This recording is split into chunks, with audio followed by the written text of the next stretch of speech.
আমাদের দাবিটা জানাচ্ছি এবং জুলাই ঘোষণাপত্র এবং জুলাই সনদ কিন্তু আলাদা জিনিস। জুলাই ঘোষণাপত্র যেটা দাবি আরো অনেক আগে উঠেছিল ছাত্রদের পক্ষ থেকে, এবং জুলাই সনদ যেটা প্রধান উপদেষ্টা নিজে ডিক্লেয়ার করেছেন যে সংস্কারের ঐক্যমতের ভিত্তিতে একটা চার্টার তৈরি হবে, যে বাংলাদেশের রূপরেখাটা কিরকম হবে, কি কি সংস্কার আমরা এই সময়ে করব, কি কি সংস্কার ভবিষ্যতে করব, কি কি সংস্কার ধারাবাহিকতা থাকবে।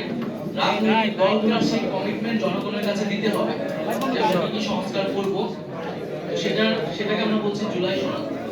সময় থেকে আমরা ইন্টারভিউতে বলেছি প্রেক্ষাপটটা গুরুত্বপূর্ণ।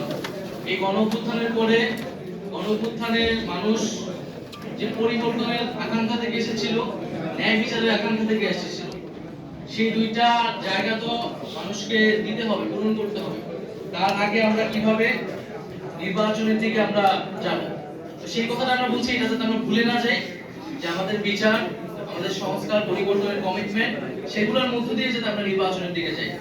এবং এটি আমার মনে হয় যে আমরা খুব স্পষ্টভাবে বলেছি।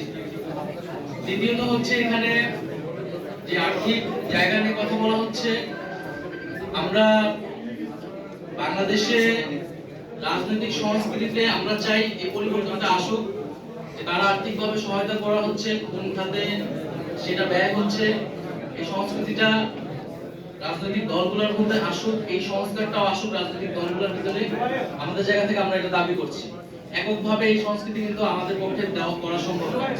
আমাদেরকে কারা সহযোগিতা করতেছে আর্থিকভাবে, আমরা যদি তাদের নাম প্রকাশ করি, তারা যে কোনো ধরনের ক্ষতি শিকার হবে না, সেই নিশ্চয়তা সরকার থেকে দিতে হবে। আসলে সেই কালচার তো আসলে বাংলাদেশে এখনো আমরা চাই সেই কালচারটা হোক এবং সকল রাজনৈতিক দলই সেই সংস্কৃতি গ্রহণ করুক।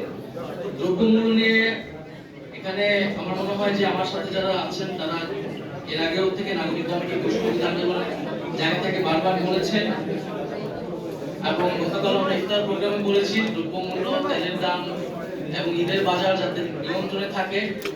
আমরা যেসব অলিগার্ড ছিল বাংলাদেশে, যারা দুর্নীতিবাজ, লুটেরা, ব্যবসায়ী শ্রেণী ছিল, আমরা কখনোই তাদেরকে সমর্থন করি না, করব না।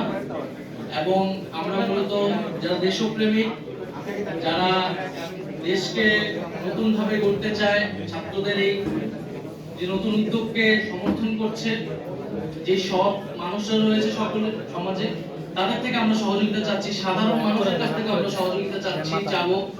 আমরা রিকশাওয়ালা থেকে শুরু করে সমাজের সকল শ্রেণী পেশার মানুষের কাছে যাব আর্থিক সহায়তার জন্য। কারণ আমরা মনে করি এটা জনগণের দল এনসিপি, এবং জনগণের অর্থতেই এটি আসলে পরিচালিত হবে।